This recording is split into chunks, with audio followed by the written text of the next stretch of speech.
Okay, so the sun kind of went down. I don't think I really need the hat right now. It's a little on the cloudy side.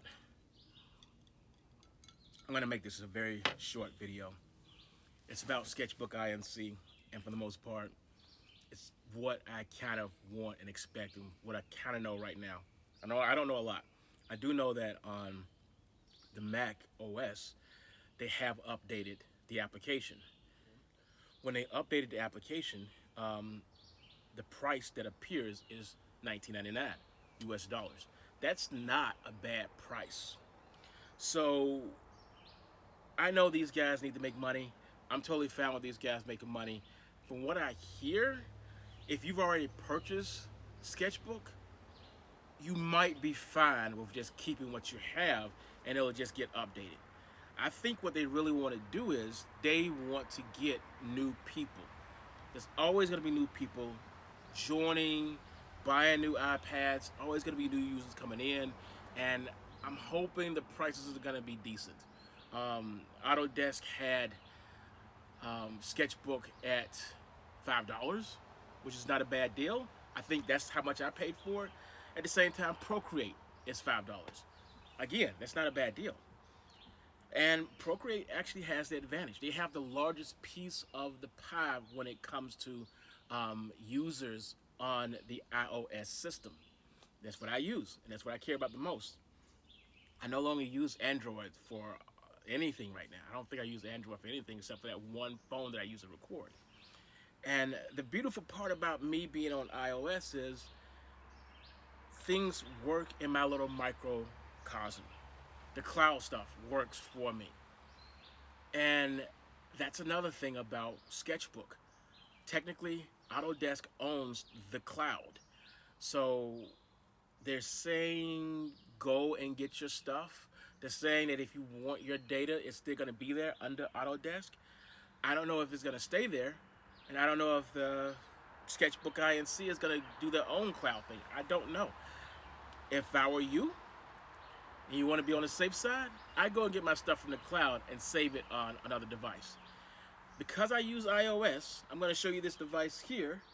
This is how I connect things to my tablet so that I can move files back and forth on a thumb drive. According to Sketchbook's website, they don't want to do subscriptions. I know Adobe has made lots of money doing the subscription thing, but just think about it for a second. $9.99 times 12 is 120. Okay, I'm throwing the extra pennies in there. It's 120. I don't want to pay $120 a year for software. I really don't. And that's what Adobe is asking you to do. You don't have to do it. You can go use somebody else's stuff. Now, take in mind that if you're an artist and you went to school to be an artist, they taught you how to use Photoshop. In our mind and brains, it's ingrained that we will be doing stuff in Photoshop. But if you had an employer that used a different software package, you would have to learn that new package. But you would always in your head figure it out in Photoshop first and then convert it into whatever your employer used. And that's the way I am right now with how I work with my iPad. With my iPad, I literally work and how would Photoshop do it, and then I figure out how to do it in the other app that I use, usually Procreate. And one of the beautiful parts about Procreate is they took advantage of Sketchbook from Autodesk at the time, but now by themselves. They took advantage of that dead zone where Sketchbook didn't do anything. There were no updates. Even right now, it says no updates in over a year. They just were dead in the water. And Procreate, who said, hey, we will never animate anything. A year later, they're animating stuff. And this year, their new 5.2 version is going to be doing 3D stuff. And me, I'm kind of locked out of that because of the iPad that I have. But I see these guys progressing and getting better. And that's what Sketchbook needs to do. They need to fix motion, make sure that motion has actual drawing tools and not the lame tools that it has. Maybe combine the two so it'll be an animating thing. The very last thing I'm going to talk about is I went on vacation, and while I was on vacation, I heard about the sketchbook thing, them splitting and stuff, and I was very happy. As that was happening, I was on vacation and I'm chilling, had a little extra time on my hands. So you know what I did? I started animating in Procreate. And I wish Sketchbook was as easy as what you see right here.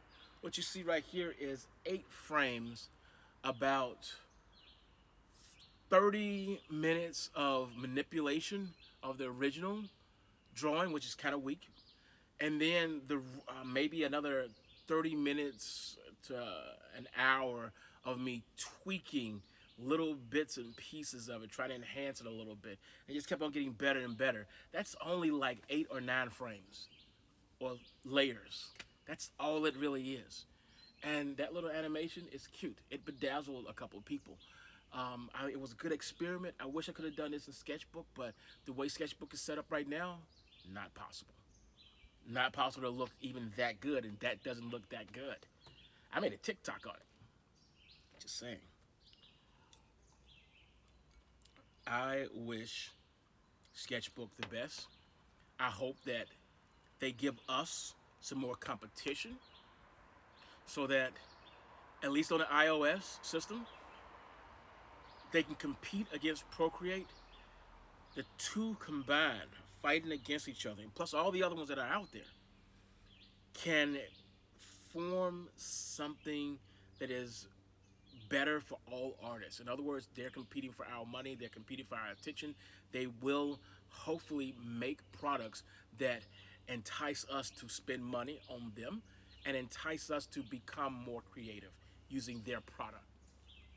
That is the end of this video, and I don't know if I said it already, but I'm not gonna make a lot of videos on this subject, and this is the second one of possible 3 in total. Enjoy.